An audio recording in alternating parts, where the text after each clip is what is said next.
Hello everyone, it's time for the final hello for Chapter 9, where we're going to be covering adulthood, both early adulthood, middle adulthood, and late adulthood.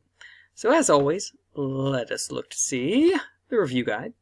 And as you will see, firstly, one of the answers is already given to you about fluid and crystallized intelligence, but then there's three other things that we're going to be covering in modules 9.5 and 9.6. So let's get into it. Alright. So as I mentioned, we're going to start with Module 9.5, which is looking at early and middle adulthood. And I'm going to try my best to not have an existential meltdown. So the very first thing is talking about two different types of intelligence. And of course, we've talked about intelligence before and all the different types. These are two more types. And it's looking at how these affect our lifespan. So we have fluid intelligence, and this is the speed of problem solving. So being able to take a problem in and think about it, work through it, and the amount of speed it takes. That is our fluid intelligence. And I like to think of it as, fluid and a liquid where it's flowing from one thing to the next. And it can be, a really slow river versus like a really fast current. So you have different speeds. It's your processing speed. And then there's this idea of crystallized intelligence. And again, I like to visualize it as a crystal. It is hard. It's in place. There is no moving it once it's formed on something. And crystallized intelligence is just essentially the knowledge that you have. It's the acquired information that you've gotten throughout your lifetime, all that information that you've learned. And what we find when you're looking at changes in intelligence is when we look at fluid intelligence, it decreases. It slows down, essentially, is what this means. So as we get older, you see different types of fluid intelligence declining. And so the rate at which we problem solve gets slower and slower and slower as we age. But if you look at crystallized intelligence, our acquired knowledge, it stays about the same for various scores. Sometimes you'll even see a bit of an increase. And so essentially what this means, and it's what's difficult for some adults, and it's something that I'm starting to go through myself, is the knowledge that you have is there, but the time it takes you to think through it gets slower and slower. And one realization that I have is I'm a video gamer, played it my entire life, until I got a little bit more busy with teaching. And so when I came back and I was trying to play, just as an example, Super Smash Brothers, I discovered that I just couldn't keep up with characters anymore when, they're moving around, jumping around the screen. I knew all the buttons, I could still remember them, but I just couldn't process where my character was and what move they were doing and where I needed to go fast enough. And so I can't successfully play Super Smash Brothers anymore, which was a harsh reality for me. Not necessarily true for everyone my age. If you practice more, I'm sure you could still play. But it's just an example that the knowledge is still there, but it takes longer and longer to process. And so this can be very frustrating when you go into more middle adulthood and late adulthood, when people treat you as though you don't understand anymore just because it takes longer for you to respond. So just a thing to understand. For the sake of the exam, you just need to know the difference between fluid intelligence versus crystallized, with fluid being that speed of problem solving, whereas crystallized is the acquired information that you have. And as always, we go back to Erik Erikson. We've talked about him both in childhood and adolescence. You will need to know both for early and middle adulthood, the crisis that they are going through. And so what Erik Erikson believed is that in early adulthood, or young adulthood, the crisis was intimacy versus isolation. So essentially it was when you were a young adult, it's finding your significant other. So you can have children, pretty much. And the worry was that if you did not get through that crisis, you would then be alone. And again, this goes similar to my criticism of the adolescent one, where it was a different time when these stages and these crises were brought up. Nowadays, you see people, finding their significant other, getting married later, or people that just don't form a romantic relationship, and that's fine. But this is what Erik Erikson came up with. It was the crises that he proposed, that we developed through. And then when it got into middle adulthood, it was this idea of generativity and stagnation. And this was the whole idea of seeing the next generation in a positive light versus a negative light. So if Erik Erikson believed that if we went through this process successfully, we would be passing on our knowledge and helping out the next generation, seeing those younger than us as, yeah, maybe I disagree with them, but, they're this new generation, they're going to carry on the world and do wonderful things. Versus stagnation, which is the whole idea of, kids these days, they don't understand, they're going to ruin the world, yada, yada. And so that was that whole idea, that now that you're in middle adulthood, to see the next generation as, they're going to be the ones holding the torch and continuing on the world. And that's a good thing, not a bad thing. And then there's this whole idea of a midlife crisis. Research has found that pretty much in every time in someone's life, they seem to have something that could be characterized as a midlife crisis. But for midlife transition, what this is referring to as is usually when people are in their 40s. It's this idea that sometimes we see the highlights of our life are behind us. We're past our prime, the things that we wanted to do with our life, now we're too old to do if we didn't get to do them. So did we get to do them? And it's this whole idea, again, as it says here, it's more to look back on than forward to. So, some people have this whole idea that once you reach a certain age, you're just too old. It's too late. Your life is behind you. Now you're just waiting for the end.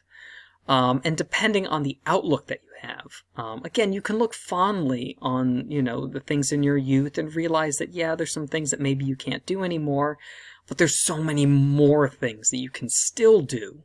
Moving forward. Again, whether or not you have that kind of midlife crisis, as it were, seems to be tied to just how you feel and your perception of your age, and what you can do. And so that's kind of early and middle adulthood, so we're going to go straight into late adulthood. And so some things you see when it comes to physical and cognitive development in later adulthood is generally there's a slowing down of behavior, a decline in sensory capacity, so not hearing as well, not smelling as well, not tasting as well, like the senses are dulled a bit. You have stiffer joints, brittler bones, increase in chronic conditions, so a lot of times you have chronic pains or chronic illnesses that you might not have had earlier on in life. And then again, this goes back to the whole idea of the fluid intelligence and crystallized intelligence. You do have slower performance of cognitive tasks, but mental skills can stay strong with mental and physical activity. So again, while that fluid intelligence can decline, that processing speed, it does not mean that you're mentally declining. You still have that knowledge. And there's things that you can do to help keep that strong, because we do see that way later on in life there can be a decline in mental skills, but not necessarily. But that decline that we do sometimes see is dementia, and this is when there is a sharp decline in mental abilities, especially with memories or reasoning ability. And the most common form of this is known as Alzheimer's disease, which some of you may have heard of. And it's irreversible damage, where it causes mental deterioration, and it's progressive, and involves memory loss, impaired judgment, and reasoning ability. And it usually starts with more of the semantic, or I should say episodic memories. So you start to kind of forget people in your family. This happened with my grandfather towards the end of his life, where, because I'm the youngest, he did not know who I was anymore. And then as it continues on, you see kind of more and more types of memories being lost. One of the very last to go is then that procedural memory, like, tying your shoe, knowing how to balance, and walk. You see that start to deteriorate towards the very, very end. But usually it's more, personal memories, sometimes short-term memory, like where you are, what you were doing, things like that, which can happen. And typically there are declines. Again, we talked about it, how with fluid intelligence, it does slow down. And sometimes memory functions, because it takes longer to kind of remember. But for the most part, most individuals, as they age, it's not significant enough to impair their daily functioning. Like, you might walk into a room, and it happens to all of us, even now. You walk into a room, you forget what you were doing. For some individuals, as you get older, it just happens more often, but not so much that you can't function. And it has been found that engaging in stimulating activities and openness to new experiences help to kind of combat dementia and, Alzheimer's disease. So staying active, keeping your mind sharp. This is why, for me personally, what I do with my parents all the time is I complete crossword puzzles, not only for myself and my own mind, but also for their mind, where, it's having to come up and problem solve, putting things together, just anything like that. So if there's anyone in your family that is, older, and you're worried about this happening to them, do activities with them, strike up new experiences that they can do, and that can help to combat it. And so going back again to Erik Erikson, the final stage that Erik Erikson believed that we had in late adulthood was this idea of integrity versus despair. And essentially this is the whole idea that, they say that the only things that are definites in life are death and taxes. So it's the whole idea that no matter what, we will eventually reach the end of our lives. And you can approach that, with integrity of, look at all the things that I've accomplished in my life, all of the people that I've interacted with, all the differences that I've made. Or you can face it with despair, where you feel like you didn't get to do everything and you're scared. And so Erik Erikson believed that that was the final stage, the final crisis that we went through. And to successfully get through that crisis, it was to realize that, we've had a good time and done so many things and reached so many lives. And while, it's always too soon, it's still that we've done a lot. So some successful aging techniques, and I should say that while, this is right now being spoken for kind of late adulthood, these are true for everyone, just as you're aging in general. So the first one is selective optimization and compensation. And essentially what this means, and again, even just going into adulthood, you will start to realize this, your amount of energy declines. You don't have as much energy as you had. Sometimes your balance isn't as good as it used to be. So there's some things you can't do. And so it's realizing what you can do and then how you can spend your time. Like, you can't do everything that you want to do. Again, this is something not so much related to aging, but just now that I'm a teacher, I can't play video games as much. But I'm fine with that because I've chosen, that teaching is my thing. So optimizing your choices, making compensation, like, okay, I can't do this anymore, but how can I work around it? How can I make it work for me? The other thing is optimism. So again, having this positive view about aging, feeling younger than your age, being a child at heart, which has been found in research to lower your death rate. Which what I mean by that is those that feel younger live longer. So feeling like, you're young at heart, still a child. And then the last thing is self-challenge. So realizing that regardless of age, you still have purpose. There's still things you can do and new experiences that you can have. It's never too late. You're never too old. Again, there might be different ways that you do it. But that doesn't mean that it's, not an option. And so these are kind of things that, again, it can be applied to any time in our life. But it's been found to be successful for aging, in a way that's the most satisfactory. And again, we've talked about Erik Erikson, so this goes back to the ones that we talked about.